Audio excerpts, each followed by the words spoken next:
I do get the honor of introducing our next speaker, Dr. Yvonne Lozano. I think if there's anybody in the country that could follow Dr. Carl Hill, it would be Yvonne Lozano. If you've heard her before, she's fantastic. Dr.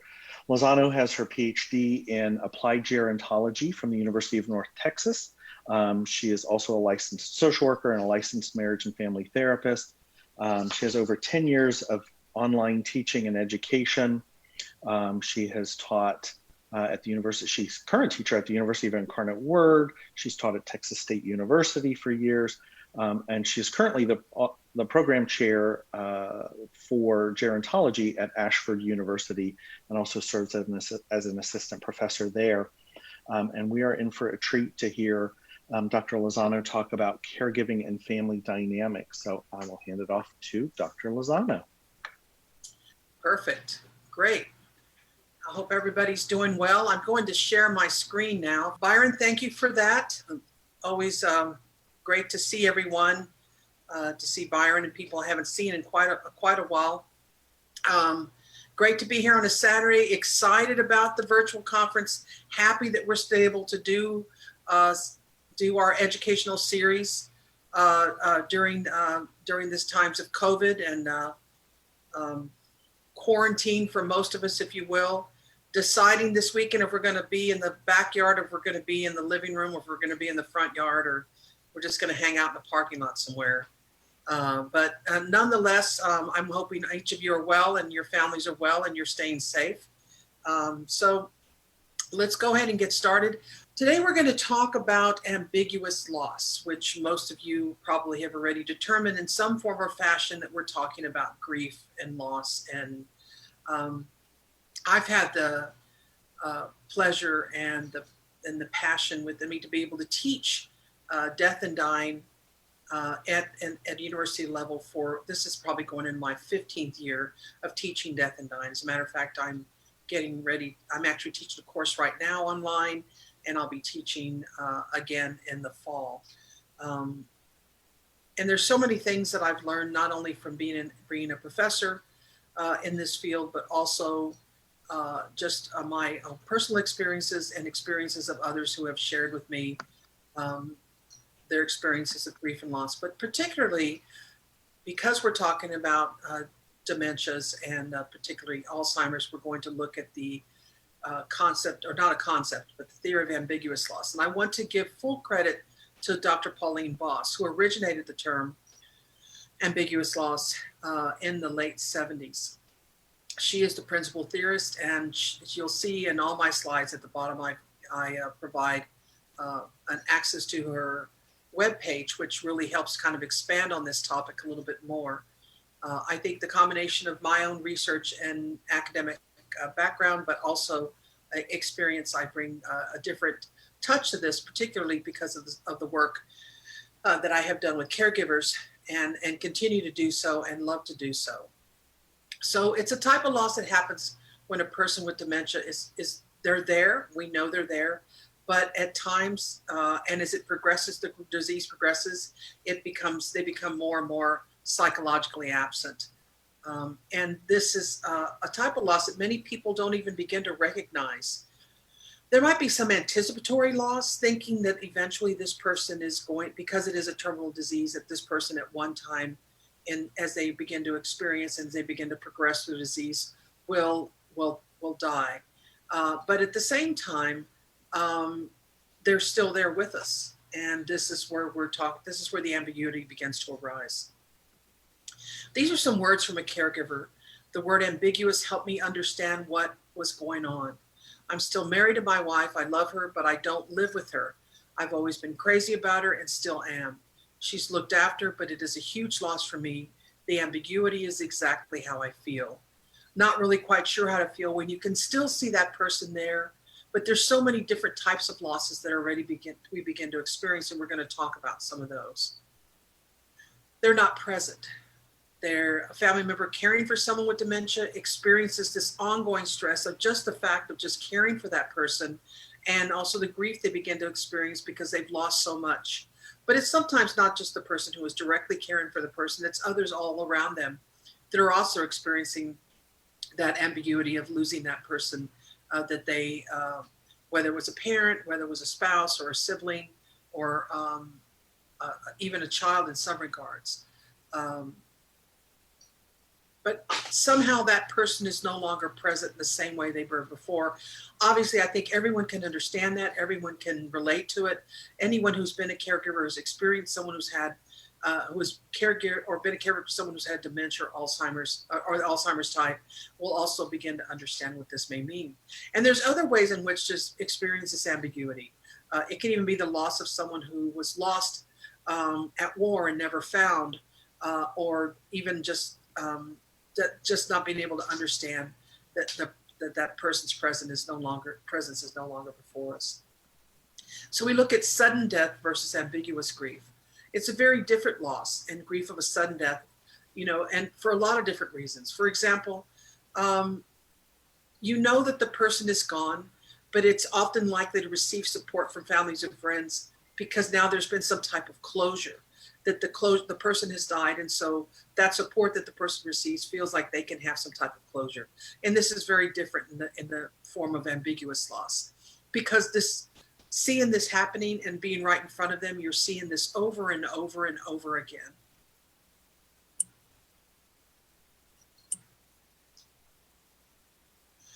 There's also something called a compounded loss. It's a loss that can occur in Alzheimer's disease, or because there's many things. You're not just actually losing maybe those person's memories, but maybe personality traits, specific things about that individual that you now see are gone, that are no longer there. It's different for everyone. Someone may not lose the personality traits immediately, but that's something that could come later. Loss of their ability to drive. The person, the initial onset of the diagnosis, begins to feel their own losses. Not only losses of memories, but loss of their ability to drive, take care of themselves, make important decisions, manage their bank accounts, maybe not even be able to work any longer and having to make decisions about that. And also just maybe loss, obviously, in their health-related issues that they may have, a decline in their health-related issues. All of these losses are a combination, this combination of can create a tremendous sense of grief, not only for the person who's experiencing the dementia, but also for the person who is caring for them as well. You begin to see some of these things that identified that person, that you could think about that person, the things that you miss about that person that are no longer present. The ability to be able to communicate with them about anything, and the ability to be able to have conversations in which their memory has not been significantly impaired, or even moderately or even slightly impaired, and trying to understand your own feelings and thinking, this is very sad for me, but part of that sadness is related to this compounded loss as well, and the ambiguity that we talked about earlier. Then there's a anticipatory grief that was described by Lindemann in 1944 that explained the dread and emotional preparation of family members had during World War II. Just realizing or feeling or thinking or just wondering if and when it was going to happen. And these feelings of grief that individuals experience prior to the actual loss.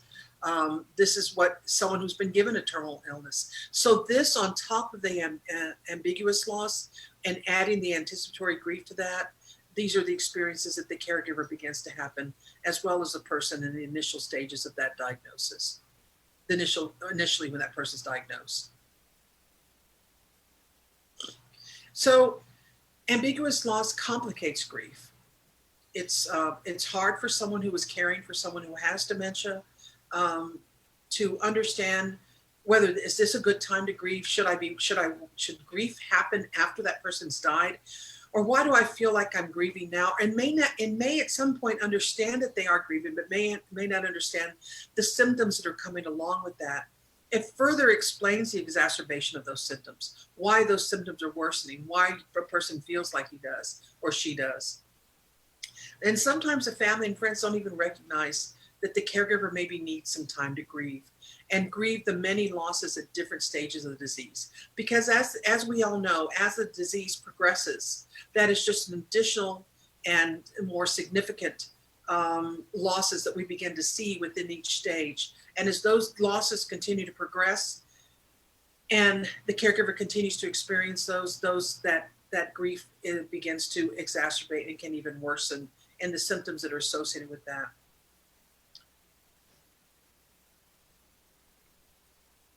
It can be confusing for relationships, for caregiver relationships, and sometimes prevents person from moving on.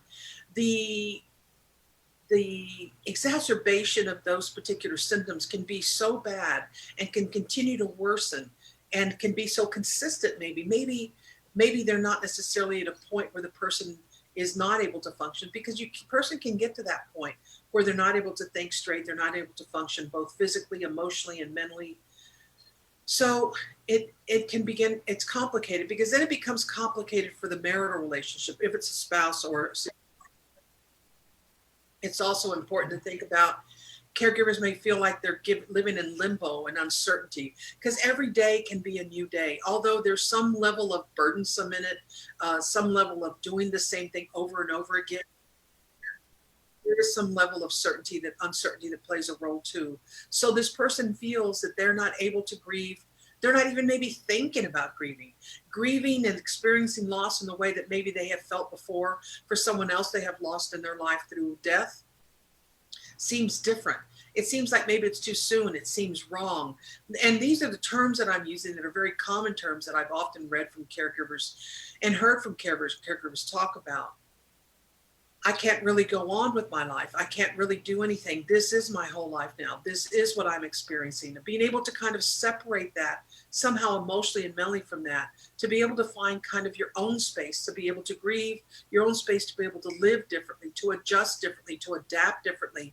All of those things are things that caregivers do not feel like they can do. Because of this, not only the anticipation of more and more losses to come, more and more things that person's not able to do or to say or to be a part of, all of those things that start to lie ahead.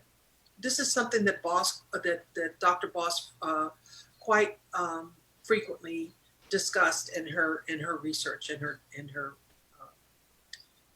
publications. Sometimes families, individuals need to be creative when they're thinking about that. It's always important. I believe strongly that knowledge is power. The more you educate yourself, because remember something that's very important, and in these times that we're living in, opinions are not facts. Data are facts. What the data says, what we see that individuals are experiencing, what someone who is a caregiver is telling you is the fact, what they're recognizing, what they're understanding, what they're feeling. So they have to understand the feelings of ambiguous loss and work through them. And the way to do this is to understand why you're feeling what you're feeling, because you can only imagine how much it's mixed in with so many other emotions that are already occurring. Or just being physically exhausted for caring for this person, physical exhaustion from the stress, physical exhaustion from the emotional turmoil, the mental turmoil that the person is experiencing, and just the constant worry of what's happening and what's going on. So I'm going to start now at this moment, beginning to help you understand the importance of accepting the support that you need around you. Many times caregivers say, I have support, but it's not the support I want, and it's not the support I need. You have to speak what it is that you need. And sometimes people will only give you the support that they can give. This is the best I can do. I've talked with a lot of caregivers who said, well, my daughter has, she likes to come over, or my sister loves to come over and help, but it's not the kind of help that I want. Or I don't like the way that she does it. Or I don't like the way that she, helps, with the bathing. I want things done a certain way. If you don't open yourself up to this level of acceptance of support, then it's going to be difficult for you to be able to manage on a regular basis all the other emotions, particularly what I'm talking about in regards to grief, because it is a long, long time for individuals to have to experience this level of grief, which can then become more and more complicated. So there's creative ways that you can learn to engage with a person with dementia. Naming, normalizing, and validating the grief. It's always important to name it. Say what it is. think about what it is. It's become now a part of your life. When I say, when Dr. Boss refers to the issue of normalizing, she's not referring to the fact that this feels normal to me and this is the way that it's going to be, that it is normal for you to feel this way for someone who is experiencing what they're experiencing, because there's so many other types of unique losses and grief experienced by family members. Caring for someone with dementia, sometimes it's not understood and not recognized. I don't know what this is that I'm feeling. I don't know why I'm experiencing this. What could it mean? Someone could say, well, I'm probably experiencing grief. But to understand particularly what that means, when the grief is not acknowledged or validated, this is known as disenfranchised grief. And it affects the caregiver many times in many different ways and can be debilitating. The lack of acknowledgement, Dr. Boss mentions, compounds the grief because the person is in danger of feeling more alone. You kind of have to sometimes picture yourself, again, separating yourself from all of that support and all of that knowledge, and then you become an outlier outside of all of this information and that is there available for you, and the support that surrounds this informational well that's there available for you.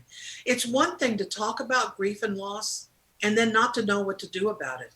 If you don't know what to do about it, if you don't know what to feel about it, if you don't reach out to other people who are experiencing it or join support groups or educate yourself on the details surrounding this, then it can and easily can become disenfranchised grief. And it can become more debilitating, as she mentions. So a common form of grief, ambiguous loss, is unlike any other grief process, but it can be common for family members who are caring for someone with dementia. Dr. Boss believed this strongly. She started to talk about this often early in her theoretical framework. Understanding that this context is a vital first step that can help to ease its effects. Again, recognizing it, understanding it, and understanding that it's unlike any other form of grief process, and knowing that it's common for someone who's caring for someone with Alzheimer's.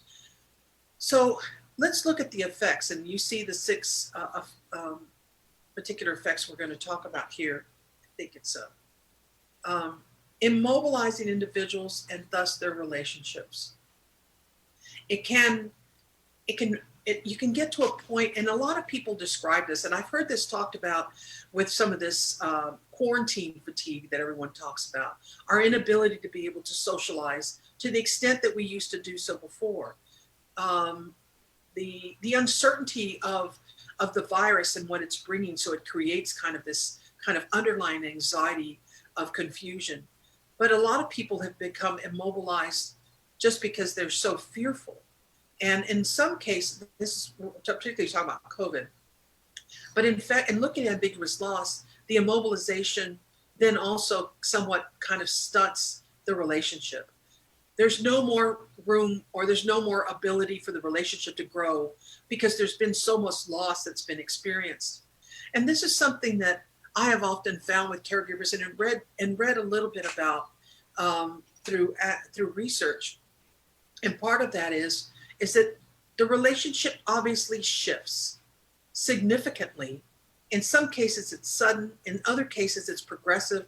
And in some places, it's slow. And in other places, it's rapid. So there has to be a way to develop a relationship with that person that's different. It's different than obviously the way it used to be. People trying to continue to maintain relationships that they were the same.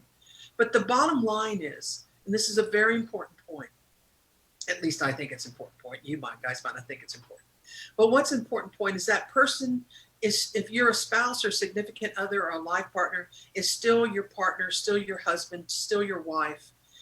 They're still your father or still your mother or still your sister or still your brother.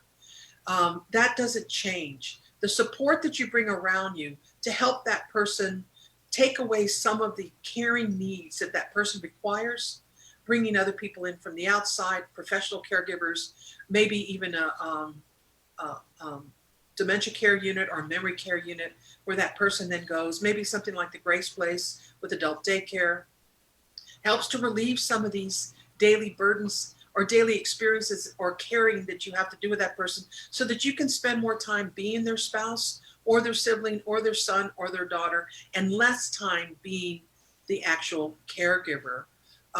This is something that people don't know how to separate. So then it becomes all enmeshed. And I've often heard caregivers describe this experience. And with ambiguous loss, that immobilization does just that.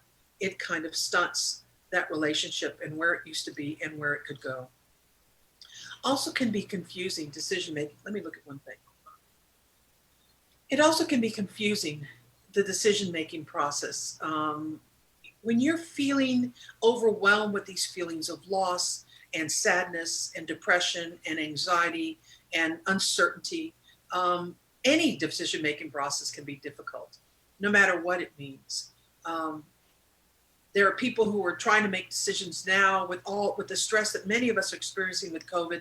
It's never advisable to make major life decisions when you're in the middle of this type of crisis. But even for the caregiver, with small decisions, such as, should I call a plumber to get the sink looked at? There's something wrong with the sink.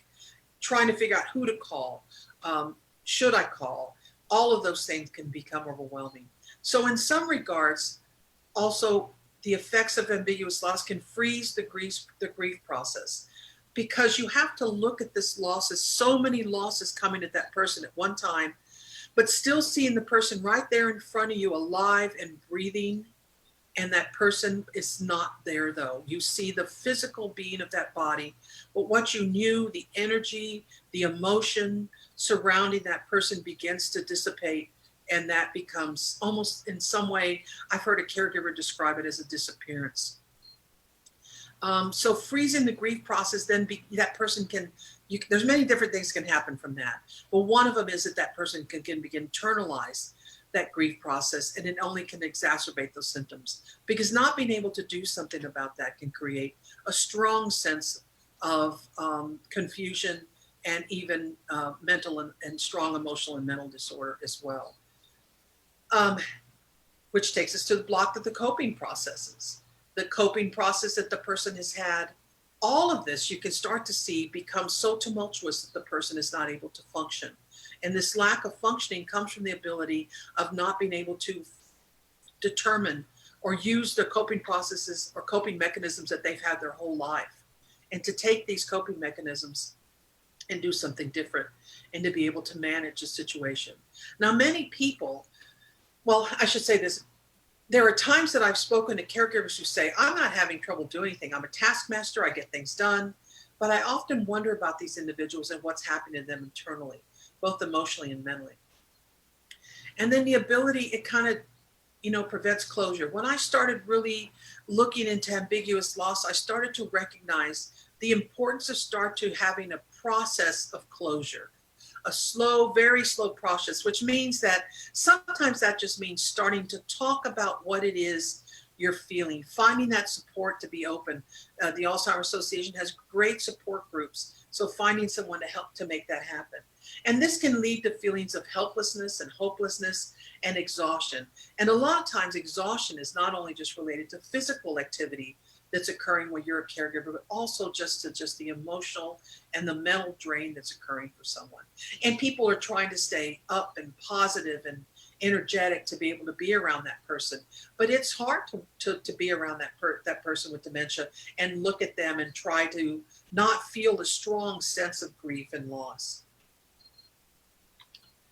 What we know that this is what I find fascinating about the whole about death and dying, and when I teach it, it's kind of interesting. I just want to take a little side note here. I've been teaching this for a long time, and I teach, 19 to, the average age of students are somewhere between 19 and 25 years old.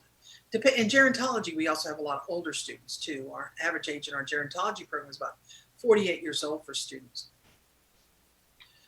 And it's so interesting to see that, is particularly with different ethnic groups and different cultures, there's just a different view of what death means.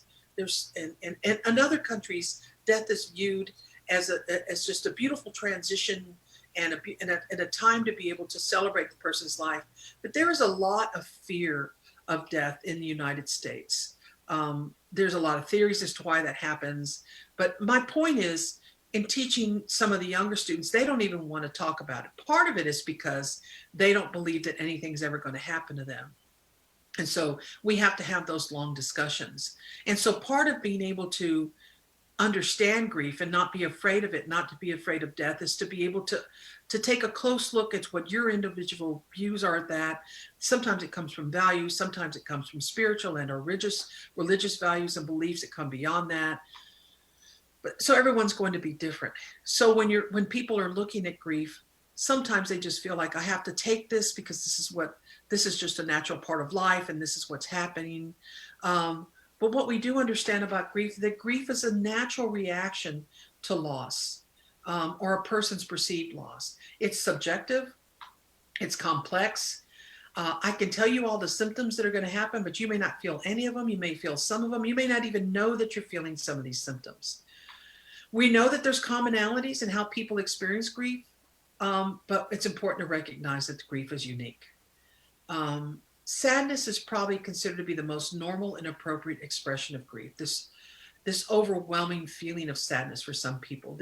It becomes kind of the foundational nature or emotion for you on a daily basis. But there's also a tremendous amount of anger, situational depression, irritability, annoyance. And I know none of you have ever felt any of these things, but this is why we're doing these educational seminars, so you can hear about them. Intolerance, frustration is part of it, common reaction. So take some of those symptoms I just mentioned now and try to think about bringing that into a daily life of a caregiver or daily life of someone who has dementia or Alzheimer's type. And the frustration, it's a common reaction. And it can be exacerbated. On top of that now, it's exacerbated by sleep deprivation, ongoing changes in lifestyle and a new role, and the challenges of caregiving, and the fear of separation, and the unknown. Dr. Boss describes these, and I don't think it's really a surprise to probably many of you to kind of look at these. But now, when you understand your behavior or your reactions, you can try to figure out how much of this is related to this grief and loss. Because I think someone asked a question earlier about the importance of getting a definitive diagnosis, or at least as close as you can, specific diagnosis of dementia, and why that's important. And he mentioned many important points regarding that, Dr. Hill. But one of the other things that's also important is that, and he alluded to it and mentioned it, is that the treatment. I'm not talking about medicinal treatment, but the intervention, how you intervene with that person, how you address those conditions that have specific symptoms. And the same thing is true of grief. If you're experiencing the irritability and the annoyance and intolerance, and these are probably things that all of us are kind of experiencing now with COVID, but when you're thinking about being a caregiver on top of everything else, you can kind of start to see why these are become challenges in caregiving and why it's important to address them. You can address them. You can say, look, I know this is what's happening to me. The last time I did this talk in a virtual, I received an email from someone that said, it was a gentleman, a caregiver, who said to me, I now get it. I now get all of those. I have experienced all of those things all the time. And I was scared and I was frustrated because I thought, when is it going to end? When am I going to quit feeling this way? When am I going to quit feeling irritable and annoyed and intolerant? And he said, I think I know now. Now that I know what it is, I can feel like I can get a better grip on it, and I'm going to get some help. That was just such a relief for me to see someone kind of take this to heart and try to at least recognize for himself that he had these experiences. Because remember, it's much easier to blame it on others. That's always my pick. I'd rather blame it on somebody else and kind of take responsibility for some of these things I'm feeling, but you may not even know why you're feeling these things. And now this is what we're doing for you today. A lot of people need, what people who are grieving need the most Catherine Murray, who was a nurse educator and thanatologist, said they need permission to grieve in their own style. They need to do it their own way, not to be hurried up, not to try to be like, what can you give me? Can you give me a pill? Can you have me somebody to talk to? Because I want this to be over. They need access to the support and honest, accurate information about healthy grief. Because yes, there is something called healthy grief, so that they can seek help if they become stuck or overwhelmed. The more that we can manage this in the midst of being a caregiver, the more likely we'll be able to progress through all the different stages, through all the experiences, through all the situations, through all the tasks, through all the doctor's visits and all of that the person is getting ready to face. So each person grieves a loss or losses in their own way. We've talked about this several times, but research also show that caregivers tend to have two distinct grieving styles. One is intuitive grieving, and the second is instrumental grieving. And some caregivers may show both styles of grieving. So let's look to see what those are. Intuitive grievers experience their grief as a waves of feeling. They kind of almost have this sense of this inner pain, this sadness, this helplessness, this loneliness. They show it through some of the same things we mentioned: low physical energy, a lot of tears, depression, guilt, and anger. I see anger a lot in care. I see underlying, and the caregivers I have worked with therapeutically and clinically, in my experiences, years of experience in working in a psychiatric facility, I saw a lot of anger, although it wasn't expressed, and no one said to me, I just feel so angry. They would talk about the other things, but they wouldn't do it. But I have learned, and I heard someone mention once, she said, anger is underlying, is upside down fear, and fear is upside down guilt. So if you start to think about, trying to visualize what I just said, if I was there, I could probably try to help you visualize it. But the underlying notion here is anger. There has to be, you can't deny, and especially for women, women have such a hard time talking about anger and that they feel anger. Of course, I mean, I'm not saying all women, and I'm not trying to generalize, but research show that women have a difficult time. Women who are seen as being angry women are usually given bad names, as being shown as not being able to cope. And this is just something that's not really appropriate for women. And a lot of times it's hard to really voice anger when you're feeling all of these other things, because sometimes it's going to come out and it's going to be pretty harsh. Getting to that anger, getting to the bottom of that anger, you can't help but think that you have to feel some anger and frustration because your life is not turned out the way that you thought it would, the way that maybe you and that other person had planned, that maybe you had thought about for your parent or for your grandparent or for your sibling or for your significant other. All of those things are not any longer. That has to bring about some sense of anger, which brings me back, and I must say, the importance of being able to live in this particular moment, in the moment that we have been provided, because we all know, since this year has taught us, that life turns on a dime. And knowing that as a caregiver, that life turned on you for you on a dime as well. And now you're being faced with a different situation, and you are able to do this with all the support that's being provided. These individuals who have intuitive grievers, they cope by taking time to grieve and sharing feelings with others. They feel the grief, they do the grief, as Dr. Boss mentions. There's helpful ways to support intuitive grievers, obviously listening to them, not just listening, but it always says active listening. And people always say, what's the difference? Active listening means just that. Number one, that you're not on your phone while you're listening to them. That's one thing. That's my pet peeve. Pet peeve with students too, but encouraging them to explore and express their feelings, because they're going to be open to this and want to do this. And you can become, if you're not an intuitive griever, this is something that you can start to seek out, and finding ways to connect and share with others. Instrumental grievers are more likely to experience grief intellectually and physically. They're action-oriented, they're problem solvers, whose mental process what's happening and are reluctant to talk about their feelings. Yes, I know it's happening, but I don't really need to talk about it. I know it's there. I know what it means. I understand it. Dr. Lozano gave me some hints about it. That's all I need to know. They show their grief more in kind of emotional and physical ways. Hyper energetic, agitated sometimes, anxious. Boy, do I see a lot of hyper energetic, believe it or not, caregivers I've met in my career. Rather than depressed and listless, they immerse themselves into tasks and processes. People think, well, gosh, she's doing everything around the house. She's cleaning.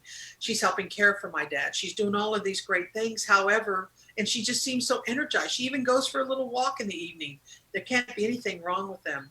These people concern me more, instrumental grievers, in regards to addressing their feelings than do the others, the intuitive grievers. I know some of you now are trying to figure out which one you are, maybe neither. You don't have to fit into this nice little box that I'm describing. Remember, everyone is different. Grief is normal, and it's a healing response. It's a healing response for your body, for your emotions, for your mental world, to be able to process what's happening, the extent of what's happening all around you. Family caregivers must continually adapt to new events. And I mean continually, and each of you know what I'm talking about, or changes that occur at different stages of disease. As each new change occurs, or as we move forward with the diseases, and maybe there's another physical decline of some kind. Maybe there's a diagnosis of cancer or something like that begins to occur. It's our body, it's our physicality, it's our emotions and mental world and brain developing a healing response to be able to move through the process. Grief is nothing to be ashamed of. It's a normal response. The ambiguous loss of a family caregiver feels is rooted in a profound and painful paradox, because they're present. The person with dementia is physically present, but often psychologically absent. The spouse, the parent, the sibling, or friend with the disease is here, but not present in the same way before. So now again, this talks about kind of this shift I was mentioning earlier, and the importance of understanding that it takes a shift within yourself to adapt to this new environment, to this new person, to this new experience. It doesn't mean that you let go of what you feel about that person. Now the person has changed. It's kind of almost in some way, some form of progression that maybe is not what anything that would be your, obviously it would never be anybody's choice. Never would be anyone's choice for anyone to have to experience this. But remember that the grief is a way for you to heal through the process and understand it further. There's something called paradoxical thinking that Dr. Boss talks about. It's a way to explore and learn to tolerate or to live with the many uncomfortable ambiguities that arise out of the disease. And I think I've said this before, and I've said it to myself often regarding paradoxical thinking. It's a lot of, it's kind of like juggling. It's a lot of juggling. It's a lot of balls to juggle. It's a lot to think about.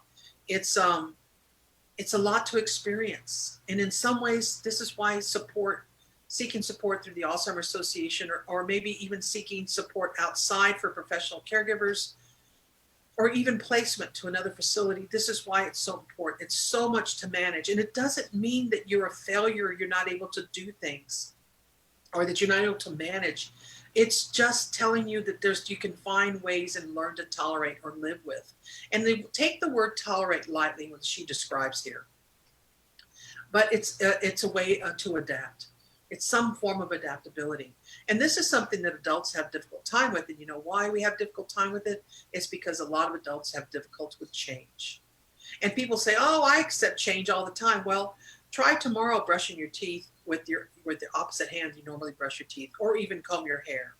And even me, I have my hair pulled back today because I have a COVID style. I haven't had a haircut in I don't know how long. But I thought, now we're back in the old ponytail days from my old softball days. It's hard for me to get used to it and to adapt to it. I feel it. It feels different. It's just, it kind of encompasses you because you start to think about how it feels different. I'm not going to do this. It's uncomfortable. I don't want the change, but adaptability is the key. The spouse may feel married. You obviously know that you're married to that person. And then some days not feel married at all because you don't recognize the situation. You don't recognize the relationship.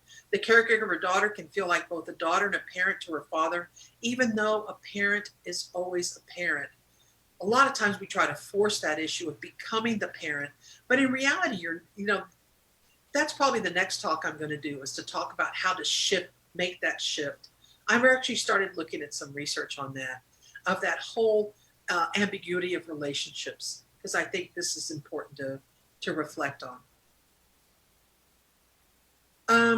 The person with dementia has needs, and the family caregiver caring for that person has needs. So here we go.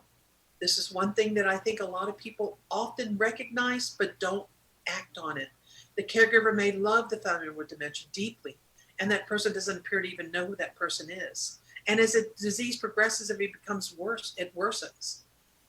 I remember my grandmother, she had vascular dementia. She was living in a residential care home. And I would visit her probably 3, 4, sometimes 5 days a week. And toward the end, when she started forgetting my name. And those of you who know me know how important my grandmother was in my life to me. She's the reason who I am today. And she would look at me and I'd say, who am I? And she'd look off, and she consistently said this for a long, long time. She'd say, oh, you're that girl that really loves me a lot. And I was so happy with that. I was almost happier than her calling my name, because I recognized that she recognized how I felt about her. So that changed my relationship with her. Not that I no longer was her grandmother, but it helped me to develop in a tremendous amount. It helped me to love her more than I'd ever had in my whole life. And so I looked for those little things with her all the time. This happened with my mother too, who had dementia, vascular dementia, who also turned around. We were doing music there. I was doing little music therapy with her, and I put on some of her favorite music on a headset, and she just started crying. And I took the headset off her ears, and I said, Mom, you want to talk about it? She said, those were the good old days. And she said, I do miss them. And it made me feel good that she was able to express to me a loss that she was experiencing. Boy, you can take those days and just run with them. Those are just things I always try to remember. It made me feel closer to my mom. And that was important too. So you just find different ways to adapt. And trust me, those are some of the good stories. So if you want to hear others, I have a whole list of those too. Learn to make the shift from thinking that the person with dementia is either alive or has passed away to realizing that the person is both present and not present at the same time.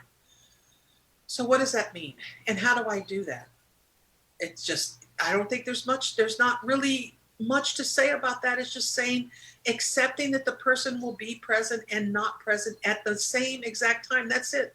There's nothing fancy about that. It's very simple. The simplicity in coping with this can be overwhelming because you want to take it to a different level. Instead of believing and feeling that either the needs of the person with dementia or the needs of the caregiver must take priority, the caregiver then now sees that both sets of needs are important.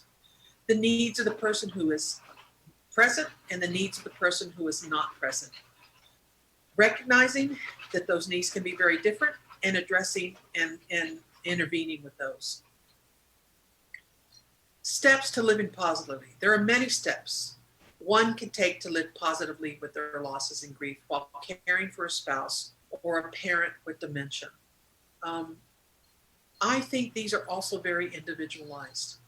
One is to recognize everything that we're talking about today, to educate yourself on that, to understand the normalcy in everything that you're experiencing, particularly the grief, and understanding that grief is a form of healing. Let's look at what some of these are. Reflect on the losses that occur in life of the person in their own lives as well. Acknowledge them, express them, share the grief, listen to them the way they might describe their own losses. Stay connected. Maybe just kind of like I was talking about with the music, with family and friends. Don't push away other family members who want to be a part of this experience as well, because they're not doing things that you want them to do, or they're not doing things how you want them to do them. Don't push them away. Surround yourself with them. Surround yourself with the support. Get the support of others.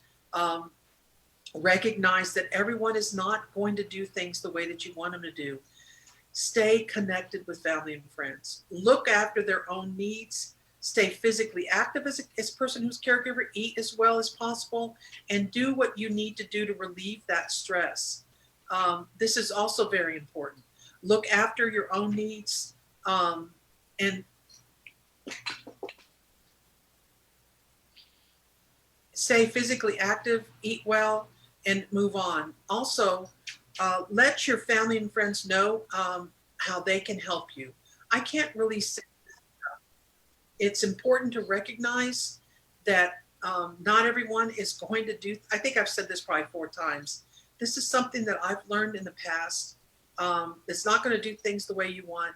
Sometimes when you begin to isolate yourself and that other, it can be detrimental to both you and the person you're caring for.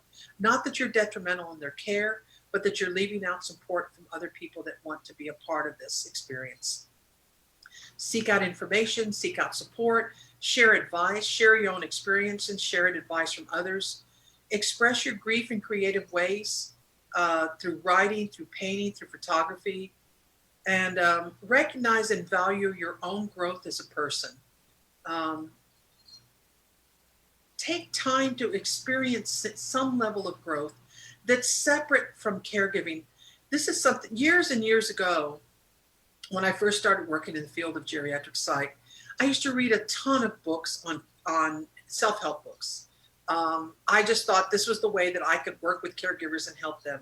And then I started to recognize that they all kind of start to say the same things.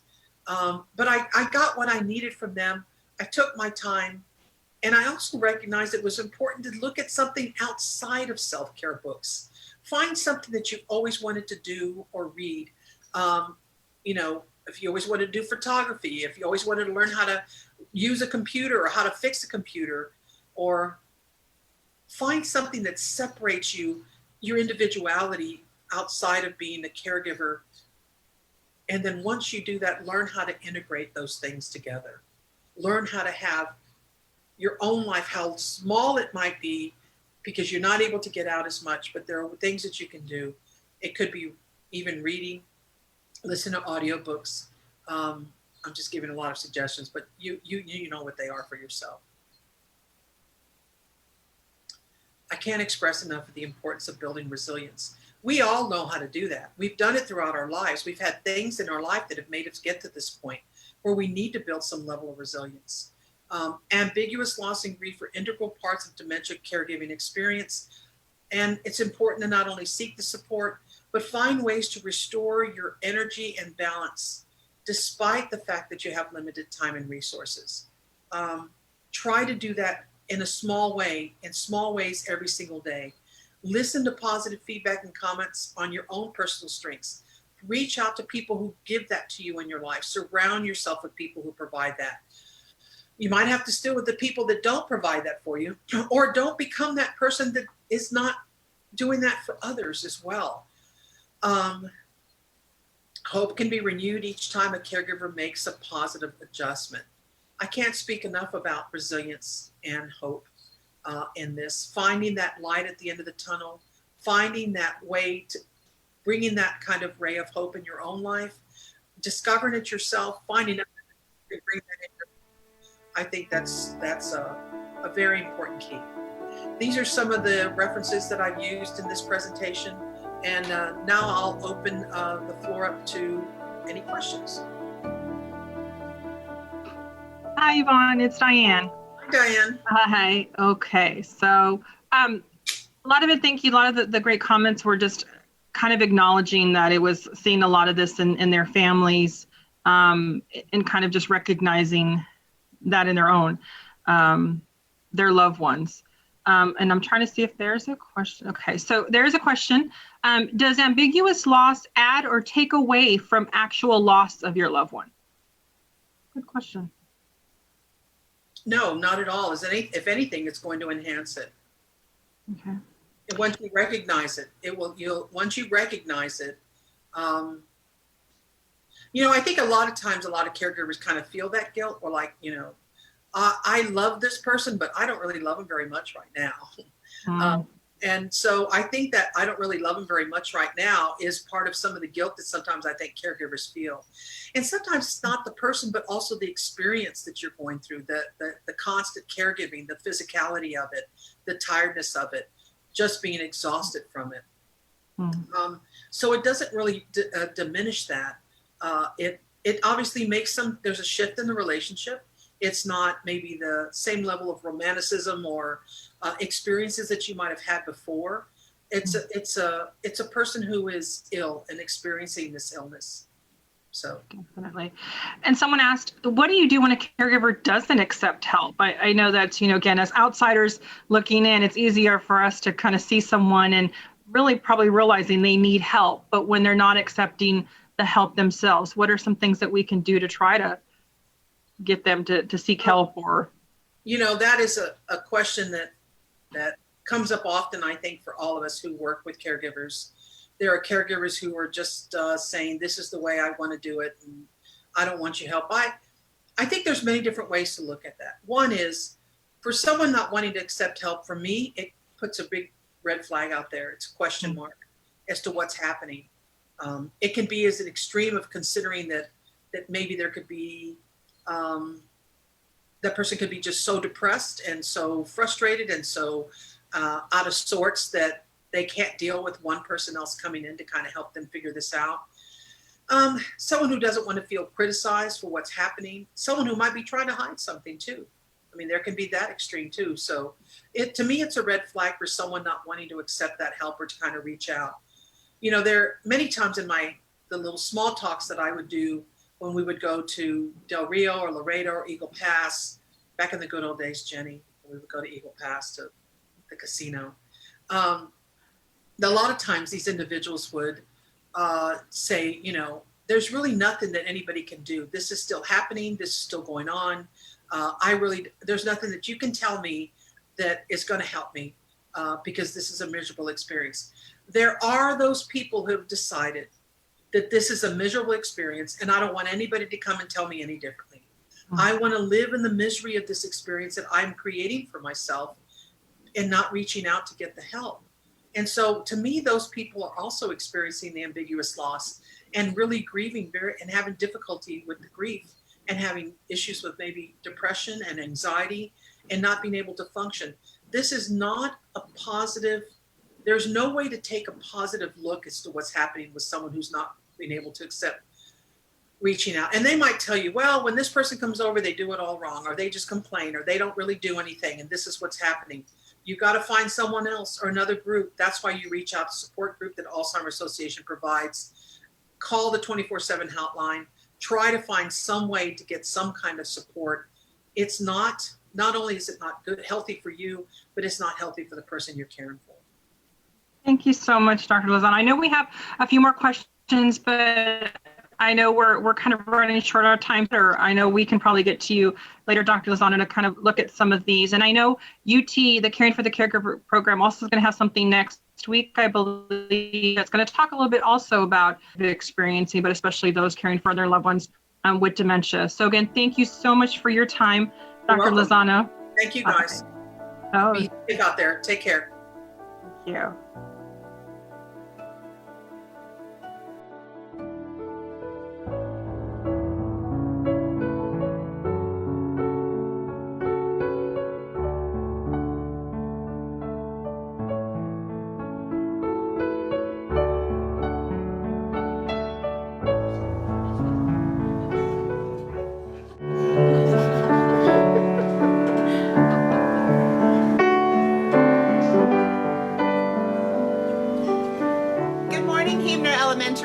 We are a Grace Notes community choir for people living well with dementia and our care partners. And we are honored to be a part of your assembly this morning to help you present your check to the Alzheimer's Association and to Art in Courts. Thank you for your generous donation. You did a good job.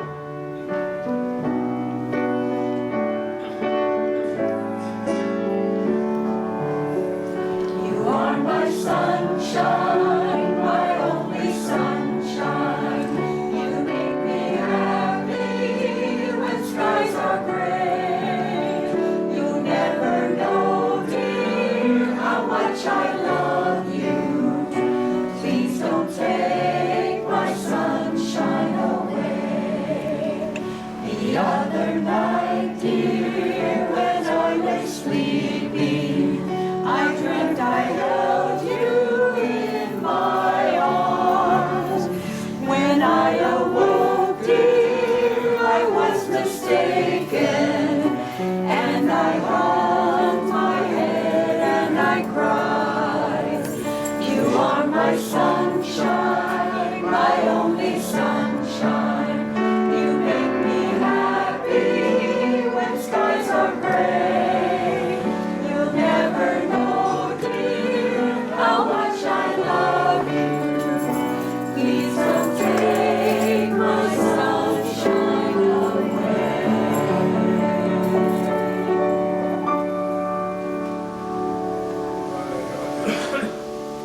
often, plus the gift of song, helping local dementia patients and their caregivers. Stay tuned.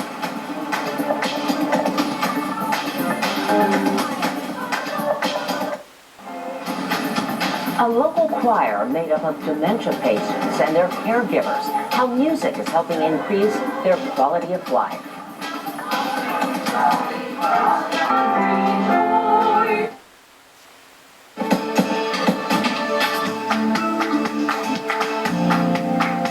Dementia is a disease that little by little takes away one's memory. But research has shown that singing allows those with the disease to have a better quality of life and even better physical health. Eyewitness News reporter Jeremy Baker introduces us to a choir designed specifically for those with dementia and their caregivers.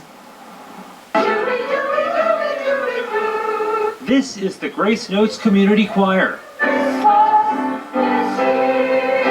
It's been a great time for us to spend together, I would say. Sarah Hasso comes along with her 85-year-old grandmother, Betty, who has dementia. She's been a singer since she was a little girl. Choirs and with mission bells for years, I say.